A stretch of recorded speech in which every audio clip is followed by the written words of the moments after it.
Okay बच्चा party will do today metals and non metals. आपके state board में यही चैप्टर आपका मेटलर्जी के ऊपर से, सो विल डू आपके जितने भी प्रीवियस ईयर के क्वेश्चंस है, कॉम्पिटेंसी बेस्ड क्वेश्चंस है, उनका रिवीजन करेंगे। नोटबुक निकालिए जरा फटाफट। ओके तो पहले अपन एक एक ब्रश अप कर लेते हैं क्या क्या है आपके अपीयरेंस में। तो प्रॉपर्टी में आप देखो, अगर फिजिकल स्टेट में, ठीक है, मेटल्स का शाइनी अपीयरेंस होता है, नॉन मेटल्स का जनरली डल अपीयरेंस होता है। ठीक है, they have got a shiny appearance and non metals generally show a dull appearance. ठीक है, डल अपीयरेंस होता है फिजिकल स्टेट में। देखो, metals generally solids eight room temperature, ज्यादा करके ये सॉलिड्स होते हैं। एक्सेप्शन में यहाँ पे कौन है? मरकरी। मरकरी इकलौता एक ऐसा मेटल है जो एट रूम टेम्परेचर पे क्या है भाई साहब? लिक्विड है। ठीक है, आप इसीलिए तो मरकरी को थर्मोमीटर में यूज करते हैं। You are using mercury in thermometer because of this. Okay, non metals इधर सॉलिड्स और गैसेस, ज्यादा करके आपके नॉन मेटल्स क्या होते हैं? या तो सॉलिड्स होंगे या तो गैसेस होंगे। ठीक है, except bromine which is a liquid. Exceptions को याद रखना। नॉन मेटल का एक्सेप्शन है bromine which exist at a liquid, as a liquid at room temperature. ठीक है, ये आपका भाई साहब as a liquid at room temperature exist करता है, एट रूम टेम्परेचर। ठीक है, लस्टर, लस्टर मतलब शाइन। ठीक है, अच्छा ये वाला शाइन और ये वाला शाइन में कुछ डिफरेंस है क्या? ठीक है, तो अपीयरेंस अगर आप देखोगे, ये मेटालिक लस्टर होता है। लस्टर आपका एक एक हर मेटल में एक शाइन आपको मिलेगा, जनरली नॉन लस्टरस। ठीक है, ये आपके नॉन लस्टरस होते हैं, इनमें कोई शाइन नहीं मिलता है एक्सेप्ट आयोडीन। आयोडीन में थोड़ी सी चमक रहती है। लोग ज्यादा करके कंफ्यूज होते हैं कि भाई साहब डायमंड भी तो एक ऐसा नॉन मेटल है जिसमें शाइनी अपीयरेंस होता है। डायमंड का जो शाइनी अपीयरेंस है उसको अपन लस्टर नहीं बोल सकते। ठीक है, it is not luster, it is basically due to refractive index. वो डायमंड का ऐसा कटा कुटा कटा ऐसा रहता है, तो वहां पे बहुत सारे बार मल्टीपल रिफ्लेक्शन की वजह से उसमें शाइनी अपीयरेंस आता है। It's not due to luster. ठीक है, यहाँ पे हम डायमंड को एज एन एक्सेप्शन नहीं मान सकते। लस्टर डायमंड की प्रॉपर्टी नहीं है। डायमंड अगर शाइन कर रहा है तो वो लाइट की वजह से शाइन कर रहा है। ठीक है, जैसे ग्लास के ऊपर जब लाइट गिरता है तो जैसे शाइन करता है, वैसे डायमंड के ऊपर जब लाइट गिरता है तो वो शाइन करता है। ठीक है, लस्टर इज नॉट। तो यहाँ पे एक्सेप्शन आपका आयोडीन होगा। बहुत सारे लोग एक्सेप्शन में डायमंड लिख देते हैं, नहीं होगा वो। लस्टर एक चमक जो होती है, ठीक है, मेटालिक चमक, उसको अपन लस्टर बोलते हैं। मेलिएबिलिटी मतलब ठोक पीट कर शीट बना देना। ठीक है, तो मेटल्स आर जनरली मेलिएबल, इसमें कोई एक्सेप्शन नहीं है। और non metals are generally brittle. ठीक है, ब्रिटल। ओके, डक्टिलिटी, डक्टिलिटी भाई साहब ये डक्टाइल है। ठीक है, ये नॉन डक्टाइल है। डक्टाइल मतलब वायर में बना देना। ठीक है, ये वायर्स में बना देना। मेलिएबिलिटी मतलब शीट्स में। ठीक है, conduction of heat, generally good conductors of heat except lead and mercury. ठीक है, लेड और मरकरी को छोड़ के, मरकरी नहीं होगा यार। Okay, bad conductors of heat, these are basically bad conductors of heat. Conduction of electricity, good conductors of electricity. ठीक है, bad conductors of electricity except graphite. Graphite आपका इलेक्ट्रिसिटी कंडक्ट करता है। और ग्राफाइट किससे बना हुआ है? कार्बन से। लेकिन कार्बन से बने होने के बावजूद भी ये इलेक्ट्रिसिटी क्यों कंडक्ट कर रहा है? वाई? हाँ, बीच में गैप नहीं बोलेंगे, हम बोलेंगे लेयरिक अरेंजमेंट से। ठीक है, हाँ ये सही है कि बीच में गैप है, लेकिन एक के ऊपर एक ऐसे लेयर से। The layered arrangement allows free movement of electrons within the atoms. ठीक है, तो ये जो लेयरिक अरेंजमेंट है, इसके वजह से फ्री मूवमेंट ऑफ इलेक्ट्रॉन्स हो रहा है विद इन द एटम्स। ठीक है, okay, hardness generally hard except alkali metals like lithium, sodium, potassium which are soft. हम इसको जैसे पनीर काटते हैं वैसे इसको भी काट सकते हैं, सोडियम पोटेशियम वगैरह को। ये जनरली सॉफ्ट होते हैं। बाकी सारे मेटल्स आपके हार्ड होंगे। ठीक है, they will be hard. Soft except diamond. अब डायमंड जो है वो हार्डेस्ट नोन सब्सटेंस है। आप किसी 100 माले की बिल्डिंग से एक डायमंड के पीस को फेंक दो, वो टूटेगा नहीं। It is so hard. ठीक है, that is how it is. एक बहुत ऊंची पहाड़ी से भी अगर आपने डायमंड को ऐसे फेंक दिया, it is not going to break. ठीक है, इट इज सो हार्ड। तो ये आपका भाई साहब diamond is the hardest known substance. Naturally occurring में diamond is the hardest known substance. ठीक है, मेल्टिंग पॉइंट्स, डायमंड का मेल्टिंग पॉइंट भाई साहब बहुत हाई है। सॉरी, अपना melting point generally high except alkali metals. Alkali metals ऐसे ही सॉफ्ट है भाई साहब आपके, लिथियम, सोडियम, पोटेशियम वैसे ही सॉफ्ट है। अगर आप गैलियम को हाथ में रखोगे तो ऐसे पिघल जाएगा। गैलियम ये भी एक बेसिकली एल्कली मेटल है, तो ये ऐसे पिघल जाएगा। देयर आर सम एक्सेप्शंस जहां पे मेल्टिंग पॉइंट लो है, जनरली इनका मेल्टिंग पॉइंट हाई होता है वरना। ठीक है, आपके नॉन मेटल्स का generally low melting points are in gaseous state, ज्यादा करके ये गैसियस स्टेट्स में होते हैं। Except graphite which has a high boiling point. इसका हाई बॉइलिंग पॉइंट होता है and exist in the solid state. ये आपके सॉलिड स्टेट में एग्जिस्ट करता है, इसका हाई बॉइलिंग पॉइंट है, ठीक है। सोनोरस मतलब आवाज करना, ठीक है। तो इनकी सोनोरिटी होती है and that's the reason they are used to make bells. Non metal ज्यादा करके आपके क्या होते हैं, नॉन सोनोरस। ये ज्यादा आवाज नहीं करते हैं, ठीक है। जैसे एक पेपर से एक पेपर को अगर आपने मारा तो आवाज नहीं करेगा, ठीक है, क्लियर। ओके, केमिकल प्रॉपर्टीज में क्या क्या आते हैं भाई साहब, अभी तक हमने जो पढ़ा वो था फिजिकल प्रॉपर्टीज। केमिकल प्रॉपर्टीज में most metals react with oxygen to form corresponding, तो मेटल प्लस ऑक्सीजन ये क्या बनाएगा भाई साहब, आपका मेटल ऑक्साइड, ठीक है, मेटल ऑक्साइड बनेगा। Metal such as sodium and potassium react vigorously with oxygen, ये इतने ज्यादा रिएक्ट करते हैं कि अगर आपने यहाँ पे सोडियम रख दिया या पोटेशियम रख दिया, ये फट से आग पकड़ लेगा, बहुत जोर से रिएक्ट करता है, उसको कोई हीट देने की भी जरूरत नहीं है, ऑक्सीजन के साथ वो आग पकड़ लेगा। इसीलिए सोडियम या पोटेशियम अपने आप ही आग पकड़ लेते हैं। बहुत सारे लोग जादू में दिखाते हैं, ये देखो सॉलिड अपने आप फू मारूंगा आग जल जाएगा, लेकिन देखो मैंने इसको जलाया भी नहीं, अपने आप आग जल रहा है, लेकिन वो सोडियम या पोटेशियम है। बहुत सारे जादूगर लोग ऐसे दिखाते हैं, देखो ये एक सॉलिड है, अभी मैं इसको रख रहा हूं, अभी देखो मैंने इसको पानी में रखा था, अभी निकाल रहा हूं और ये रख रहा हूं, देखो आग पकड़ लेगा, ठीक है। मैंने जबकि माचिस भी नहीं जलाया, लेकिन वो पकड़ेगा ही, क्योंकि ये आपका सोडियम या पोटेशियम है, ये ऑक्सीजन के साथ बहुत जल्दी कंबाइन करता है। तो सोडियम या पोटेशियम क्या करते हैं भाई साहब, ऑक्सीजन के साथ कंबाइन करके सोडियम ऑक्साइड या पोटेशियम ऑक्साइड बनाते हैं और इसी प्रोसेस में आग पकड़ लेता है वो, ठीक है, इट इज विगरस। इसीलिए हमको सोडियम और पोटेशियम को केरोसिन के अंदर डाल के रखना पड़ता है। We have to actually store inside kerosene, why not water, any answer, क्योंकि वाटर के साथ भी वो बहुत विगरसली रिएक्ट करेगा, ठीक है। सोडियम आपके वाटर के साथ रिएक्ट कर जाएगा, सोडियम को हम वाटर के अंदर इसलिए नहीं रख सकते क्योंकि दिस विल फॉर्म NaOH, वहां पे भी आग पकड़ लेगा वैसा। कभी कभी दिखता है ना पानी में आग जल रहा है, पानी में आग कहां से आ रहा है, वही सोडियम इतना जोर से रिएक्ट कर रहा है कि वो इट विल कैच फायर, ठीक है। इसीलिए हमको केरोसिन में रखना पड़ता है, बिकॉज केरोसिन जो है वो एक ऑर्गेनिक सॉल्वेंट है और सोडियम जो है उसके साथ रिएक्ट नहीं करेगा, ठीक है, सोडियम या potassium. Okay, metals such as sodium and potassium react vigorously with oxygen that they catch fire if they kept in open, इसलिए हम इनको ओपन में नहीं रख सकते, इनको हमको किसके अंदर रखना पड़ता है, केरोसिन के अंदर रखना पड़ता है। Surfaces of some metals such as magnesium, aluminum, zinc, lead, etc. on reaction with oxygen get covered with a thin layer of their respective oxide, जिसको अपन क्या बोलते हैं, रस्टिंग, इसी को अपन बोलेंगे भाई साहब रस्टिंग, ठीक है। Okay, even at ordinary temperatures due to this coating of oxide layer further oxidation of the metal is prevented, ठीक है। ये सिर्फ इनमें होगा, जैसे एल्यूमिनियम में क्या हो जाएगा बोलो, क्या हो जाएगा,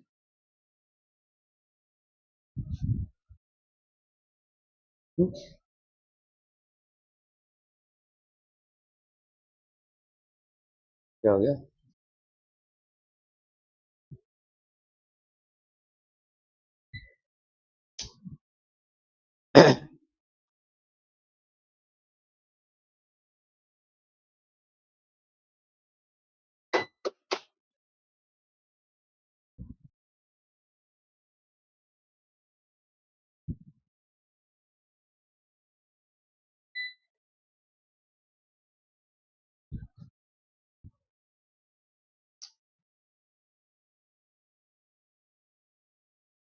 ओके, सो यहां पे देखो सरफेसेस ऑफ सम मेटल्स, देखिए कुछ मेटल्स के जो सरफेसेस होते हैं such as magnesium, aluminium, zinc on reaction with, तो एल्यूमिनियम का क्या बन जाएगा बोलो, एल्यूमिनियम ऑक्साइड Al2O3, जिंक का क्या बन जाएगा, जिंक ऑक्साइड, और यही उनके फर्दर रस्टिंग को प्रिवेंट करते हैं, they prevent the further rusting, ठीक है। Gets covered with a thin layer of their respective oxide even at ordinary temperature, ordinary temperature पे भी, इसी को अपन रस्टिंग बोलेंगे, लेकिन ये रस्टिंग अच्छा है, ठीक है। Due to the coating of the oxide further oxidation is prevented, further oxidation नहीं होगा। तो एल्यूमिनियम का ऑक्सीडेशन या रस्टिंग या जिंक का ऑक्सीडेशन या rusting are good for them, not as in case of iron, क्योंकि आयरन का रस्टिंग इसके लिए हार्मफुल है, ठीक है, क्योंकि वो अंदर जाता रहेगा, जितना ज्यादा रस्ट पकड़ता रहेगा उतना ज्यादा अंदर जाता रहेगा, ठीक है।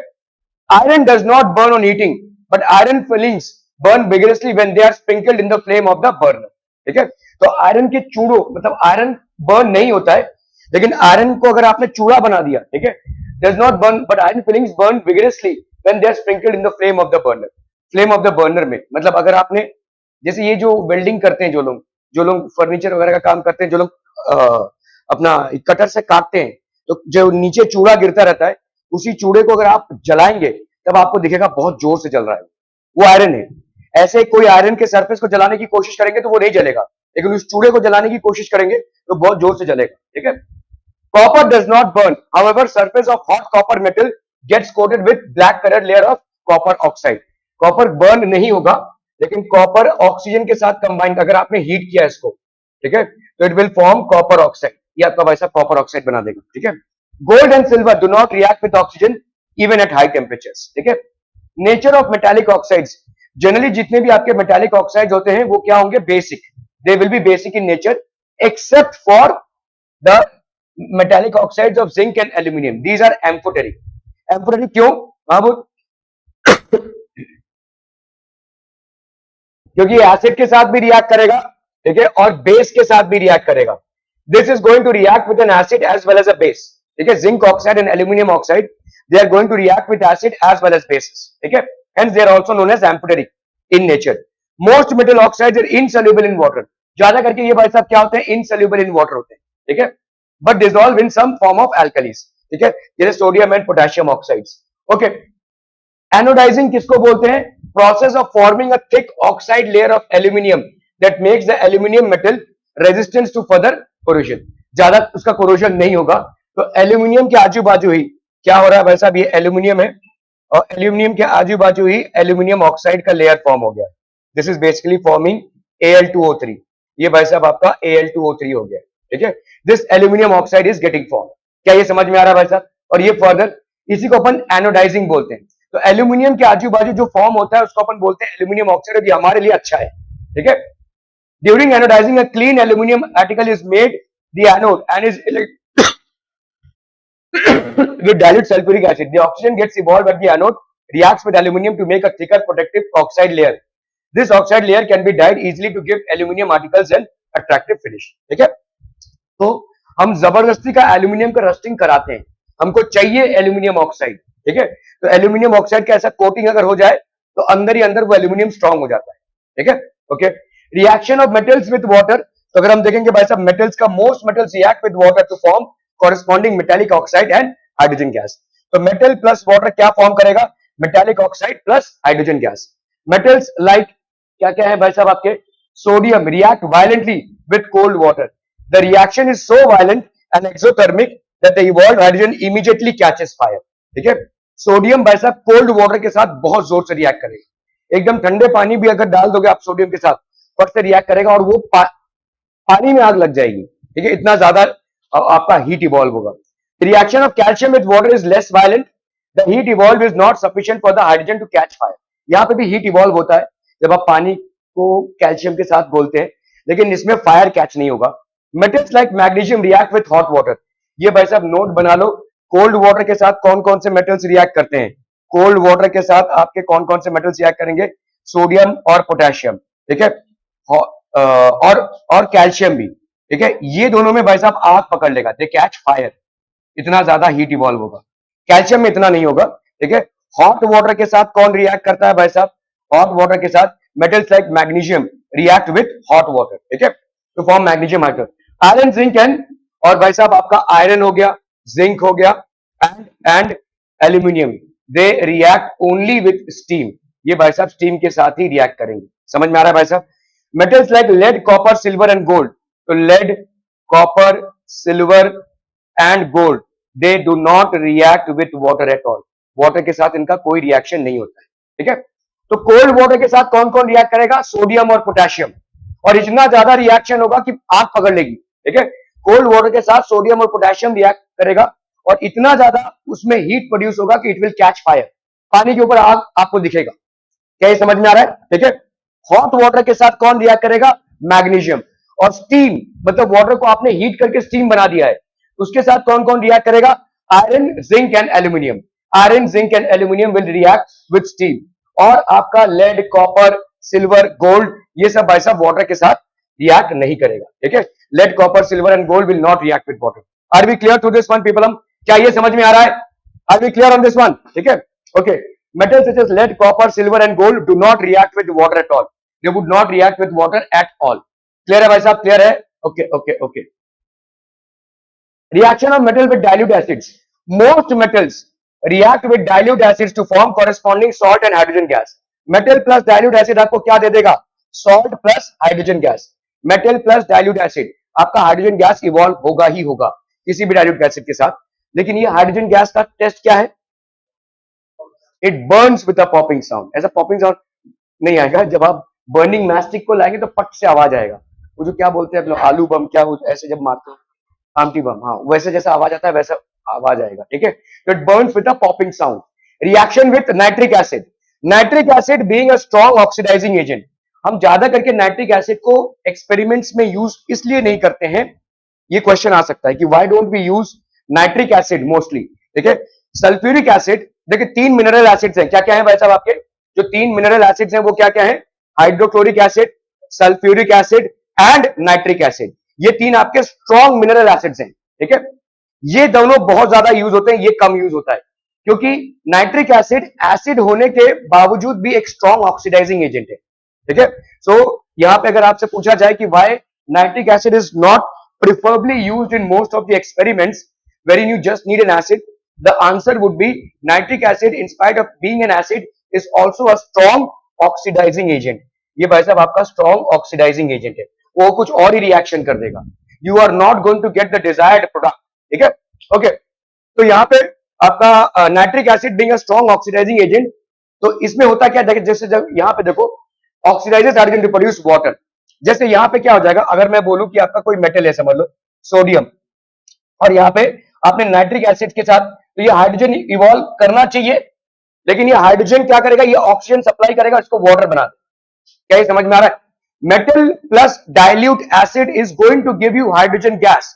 However when you are using nitric acid, the hydrogen gas will get oxidised by the oxygen from nitric acid to form water. तो आपको डिजायर्ड रिजल्ट नहीं मिलेगा.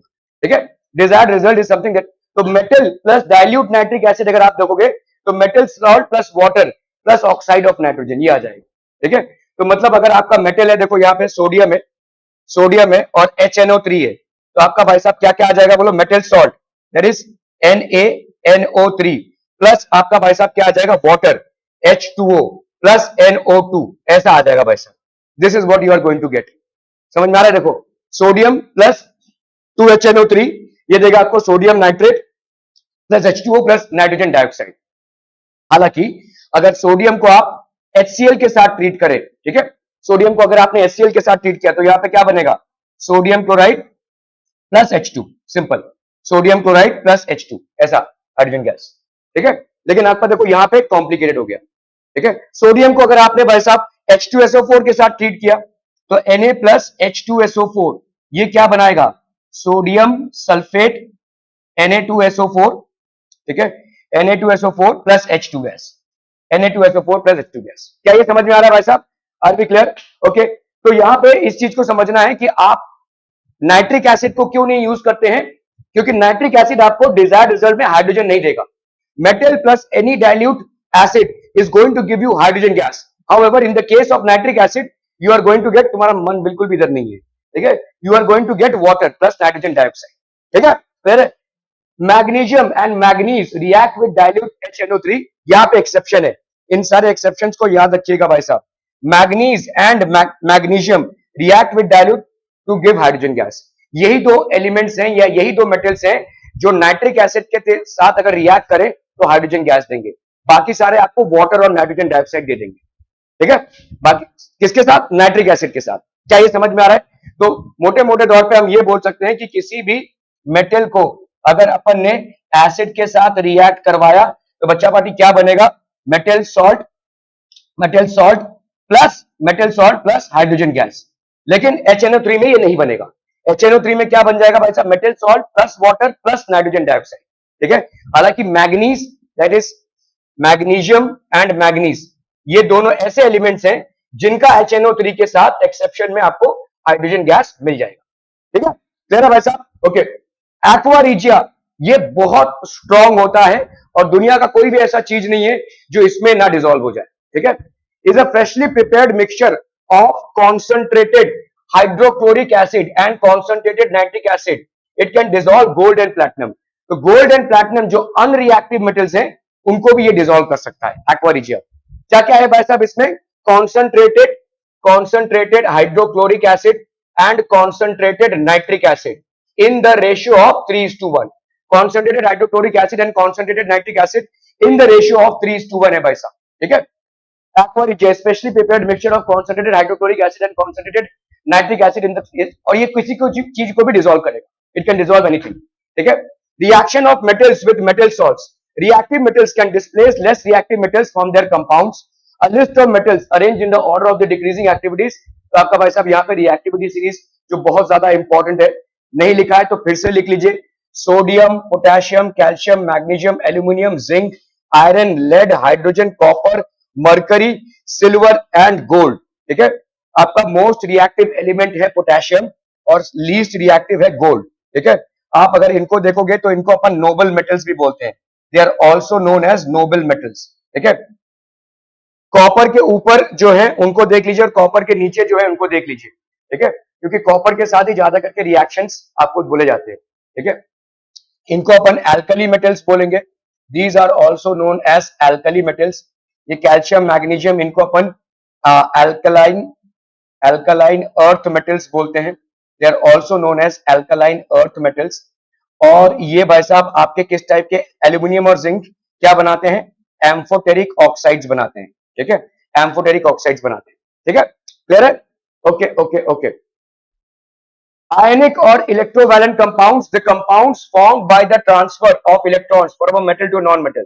तो जैसे सोडियम है, देखो सोडियम के पास एक इलेक्ट्रॉन ज्यादा है, उसने क्लोरीन को दे दिया, तो ये किस टाइप का बन गया कंपाउंड, आपका भाई साहब आयनिक कंपाउंड. प्रॉपर्टीज.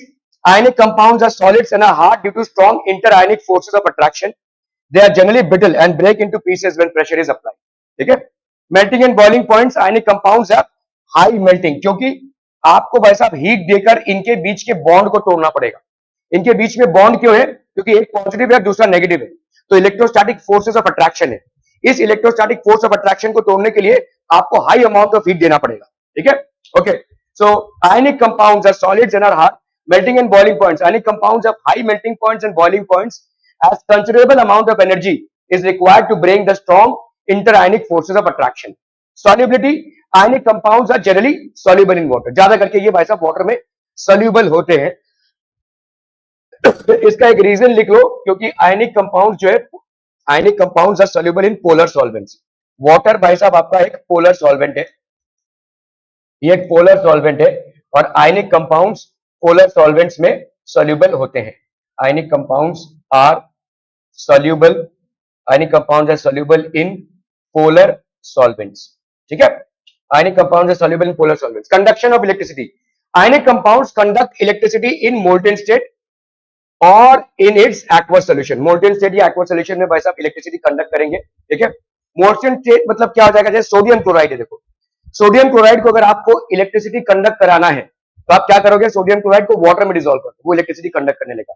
या तो सोडियम क्लोराइड को हीट करते करते आप उसको मोल्टेन स्टेट में ले आओ, पिघला दो, ठीक है, तो then it will start conducting electricity. Conduction of electricity in these states is due to the movement of charge particles. However in solid state ionic compounds do not conduct electricity as movement of ions is not possible due to their rigid structure, ठीक है. ये movement of ions वैसा possible नहीं.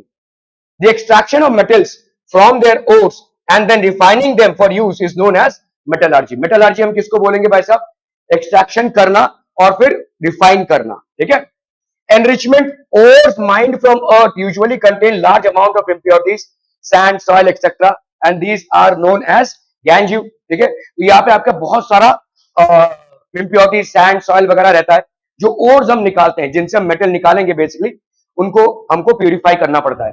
Extraction of metals low in the activity series. बहुत important है, ठीक है. जो एक्सट्रैक्शन ऑफ मेटल्स होता है जो लो होते हैं एक्टिविटी सीरीज में, ठीक है. Gold, mercury, silver are generally very unreactive, obviously unreactive होंगे. Oxides of these metals can be reduced by heating alone. इसको अपन ने हीट कर दिया तो यहाँ पे क्या हो जाएगा बोलो, 2Hg plus O2. तो 2HgO इसको हीट किया तो 2Hg plus O2 हो गया. Extraction of metals in the middle of the activity series. The metal sulphides और metal carbonates are converted into metal oxides. यहाँ पे जो मेटल सल्फाइड्स होते हैं और मेटल कार्बोनेट्स होते हैं, इनको हम भाई साहब किस प्रोसेस से, रोस्टिंग के प्रोसेस से. फॉर एग्जांपल जिंक सल्फाइड है, इसको अपन ने, it is the process of converting sulphide into corresponding ores by heating strongly in the presence of excess air. बहुत ज्यादा एक्सेस एयर. जैसे अगर आप चिकन वगैरह बनाते हैं रोस्ट करके, तब आप क्या करते हैं उसको बाहर मतलब रोस्ट करते हैं ना एयर में, ठीक है। तो एक्सेस एयर में मेटल्स को जब हम, it is a process of converting sulphide ores into corresponding oxides by heating strongly in the presence of excess air. तो सल्फाइड्स और basically carbonates in the presence of excess of air, ये आपके कौन से में होते हैं भाई साहब, जो middle of the activity series में बिलोंग करते हैं, ठीक है। लो पे जो लोग हैं भाई साहब तो इनको हीट करके ही मिल जाएगा आपको। जो लोग रिएक्टिविटी सीरीज में लो पोजीशन पे हैं उनको हीट करेंगे, उनके ऑक्साइड्स को हीट करेंगे तो ही आपको मेटल मिल जाएगा। Metals which are low in the reactivity series, let's say gold, silver और इवन मरकरी, ठीक है। तो इनको अगर आप हीट करेंगे इनके ऑक्साइड्स को तो आपको प्योर मेटल मिल जाएगा। Which are in the middle order, middle order में दो चीजें हैं आपके, सल्फाइड्स और कार्बोनेट जो भी होते हैं, ठीक है। इनको हम पहले रोस्टिंग करेंगे, मतलब एक्सेस ऑफ एयर में हीट करेंगे। जब एक्सेस ऑफ एयर में हीट करेंगे तो इनको हमको मिलेगा क्या, इनका मेटालिक ऑक्साइड, ठीक है। ओके, कैल्सिनेशन का process, it is a process of converting carbonate ores into corresponding bye heating strongly, ठीक है। तो आपके दो टाइप के ओर्स हैं, ठीक है। ओर्स क्या क्या है भाई साहब, आपके सल्फाइड्स एंड कार्बोनेट्स, ठीक है। तो आपका भाई साहब मेटल ऑक्साइड बाय रोस्टिंग और बाय कैल्कुलेट। तो मेटल सल्फाइड्स के लिए आप कौन सा यूज करेंगे, रोस्टिंग, ठीक है।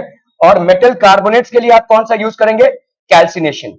रोस्टिंग मतलब heating in excess of air, calcination मतलब heating in limited supply of air, ठीक है। देखो जैसे अगर आपका भाई साहब जिंक सल्फाइड है, ये आपका एक ओर है, इसको आपको किस में कन्वर्ट करना है, जिंक ऑक्साइड में कन्वर्ट करना है। तो आप इसको भाई साहब ऑक्सीजन, एक्सेस ऑफ ऑक्सीजन में हीट करोगे तो कन्वर्ट इनटू जिंक ऑक्साइड। ये जो प्रोसेस होगी इस प्रोसेस को अपन क्या बोलेंगे, रोस्टिंग। यहां पे अगर जिंक कार्बोनेट है और इसको भाई साहब आपको किस में कन्वर्ट करना है, जिंक ऑक्साइड में, तो ये वाला प्रोसेस क्या हो जाएगा भाई साहब, calcination, heating in limited supply of air, ठीक है। तो जितने भी आपके मॉडरेटली रिएक्टिव एलिमेंट्स होते हैं उनका डिपेंड करता है जो ओर आपको मिला है वो सल्फाइड का ओर है या कार्बोनेट का। अगर सल्फाइड का ओर हुआ तो कौन सा प्रोसेस आप करेंगे, रोस्टिंग। रोस्टिंग का एंड प्रोसेस आपको क्या देगा, मेटालिक ऑक्साइड। अगर कार्बोनेट का ओर हुआ तो कौन सा प्रोसेस आप करेंगे भाई साहब, कैल्सिनेशन। कैल्सिनेशन मतलब heating in limited supply of air. इसका भी आपका एंड प्रोडक्ट क्या होगा भाई साहब, metallic oxide. Are we clear to this one people, हम समझ में आता हूं, ठीक है। ओके, तो जिंक कार्बोनेट को देखो आपने हीट किया तो ये क्या बन गया, ZnO प्लस CO2। यहाँ पे ऑक्सीजन ऐड ही नहीं हो रहा है भाई, ठीक है। ये प्रोसेस कौन सा है भाई साहब, आपका कैल्सिनेशन का, ठीक है।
Metal oxide is then reduced to corresponding metals with suitable reducing agent such as carbon.